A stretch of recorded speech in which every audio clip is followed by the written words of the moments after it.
Hello, everyone, and welcome into another fine edition of TYT Sports. That is Denise Jones. I am Rick Strom. Denise Jones.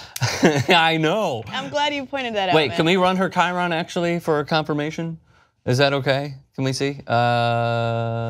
We will. Post. Momentarily. So everybody watching on Pluto, we appreciate you all tuning in. Kareem Abdul-Jabbar had something really, really interesting to say as he was speaking with Colin Cowherd via Fox Sports 1 and via @The Herd on Twitter, Denise, and everybody out there in Pluto land. So he was discussing the Ball family, not pleased with what he saw from LiAngelo, not necessarily with that like stealing thing though. Take a look and then we'll discuss. I don't know the kids. I know that people that are 18 and 19 years old usually don't make good decisions. But, you know, it's also, it's staying part of my legacy. You know, so I was offended by it in that sense. I didn't like seeing the program associated with shoplifting. They have to redeem themselves. It's not going to just be words. They have to go out and prove it, go to class, show some character. One of the Ball kids has been driving a Ferrari to UCLA. Yeah. This is disgusting. Yeah, I know. I don't like that. It sets a bad precedent for what the school is supposed to be about. Okay. If anybody knows what the school is supposed to be, if anybody knows or has seen any of the clips that we've done with college athletics, you know where I'm going to go. But with what you have seen, why are you smirking? Because it's bullshit. Like it's kind of bullshit. But thoughts on what Kareem told Colin Cowherd here? So what part is bullshit though? The part about it stained his legacy.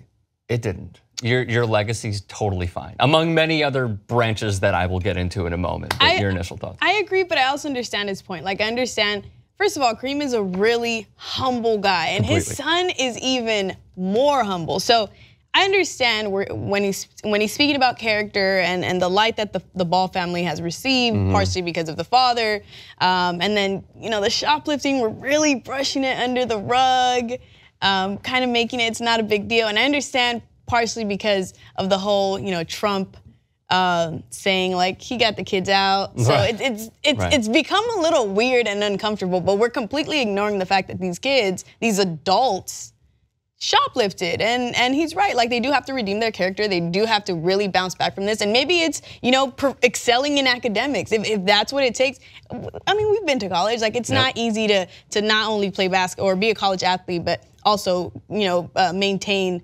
great grades. At this point, he can't even do like decent grades. Like I feel he really has to do something. Maybe it's like find a foundation or do something that's really out of character that everyone's just gonna be like, wow, this guy's super humbling. Because he did something that everyone would have got so much shit for, and we're just, well, he's in college. Right. And he's right, he's a college student driving a Lamborghini. I mean, I'd feel a little insulted. Why? Yeah. Why? Yeah. What did you drive? I drove a Honda. I drove a Mazda Tribute, and I still drive a Mazda. If one of my classmates who shoplifted and is like this great player, but it's mostly because of his family, is driving a Lamborghini, bro.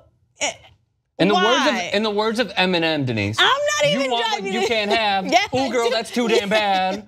Yeah, that's exactly how I feel about it. Don't hate the player, hate the game. Let's let Eminem sing that. It's just. Yeah, it's Superman. I know. I said let's let him sing that. Oh, okay. I do a really good Eminem impression, by the way. The whole Lamborghini Ferrari thing, like, who gives a shit? Like, I saw at Indiana, right? I saw. Actually, I shouldn't say who they are. I'll just say that I saw basketball players driving like Cadillac Escalades on 24s and two-door Mercedes, and like we all understood what they were doing and their place there. I think that the narrative is changing, which is a positive thing, which is like, so what? He drives a Ferrari, he drives a Lamborghini. You know who's gonna be reaping the benefits of Lonzo Ball and LiAngelo Ball? LaMelo's not gonna go there because LeVar pulled him out of high school, probably not gonna play college ball. He'll probably just pull like a they can go overseas. Like a Brandon Jennings and maybe go overseas, what have you, or just train. But my whole thing is, we shouldn't be mad about like what car he drives. He comes from wealth. So what do you do with that? Like, do you want him to drive like a broken down Ford Taurus? No, and like his father wouldn't allow him to do that. But to get back to— It doesn't make sense. It doesn't make sense. To drive a Ferrari? To be a little more understanding about that part. Not necessarily that he's driving a Ferrari, but not I guess we shouldn't be surprised that he's driving a Ferrari. I do agree with the fact that we are brushing the whole shoplifting thing under the rug. Like, Kareem is right in the fact that he does have to redeem himself.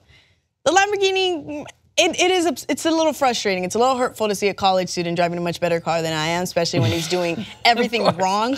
Of course. But, you know, we're ignoring the most important part, and that is that he does have to redeem himself, and it is a big deal, you know, what he did in overseas. Here's the thing. I personally don't believe that this is going to affect LiAngelo Ball. It's not going to affect UCLA. He's suspended indefinitely. What will happen, because this is how Steve Alford, who is a corrupt coach for UCLA, is going to make his money's worth, is that they're going to suspend him against like Watford.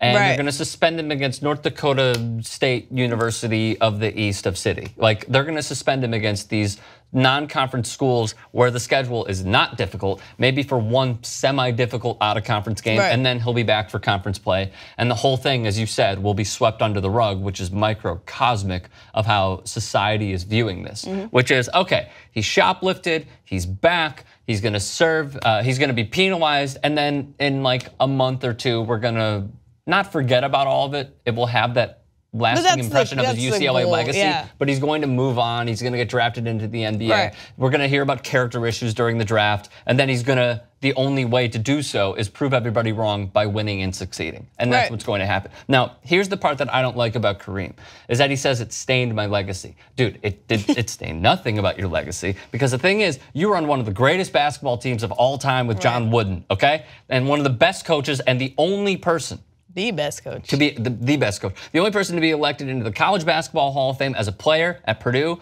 and as a coach at UCLA. He built the triangle, not the offense, but the philosophy of how players and athletes succeed in college and also in life. He is a philosopher. He's one of the greatest ever, and you are tied at the hip to him. So to say that you're like, your legacy is affected with LiAngelo Ball, that is pure and utter nonsense. But this is bullshit. What he could mean. This is what he could mean. He could mean that, you know, Kareem is a man that's loyal, and with UCLA, he wears that on his back, regardless of, you know, how much time he's been out. But he's contributed so much to that school. And so essentially, he's not necessarily, I don't feel like he's necessarily talking about the Kareem brand, but just like individually, but also like just he's tainting the UCLA legacy, not the one that Kareem left behind, but just as an overall perspective. He's right, because it's like, wow, UCLA is just not going to do anything about this kid that just shoplifted, one of their best players. They're not going to penalize him in the way that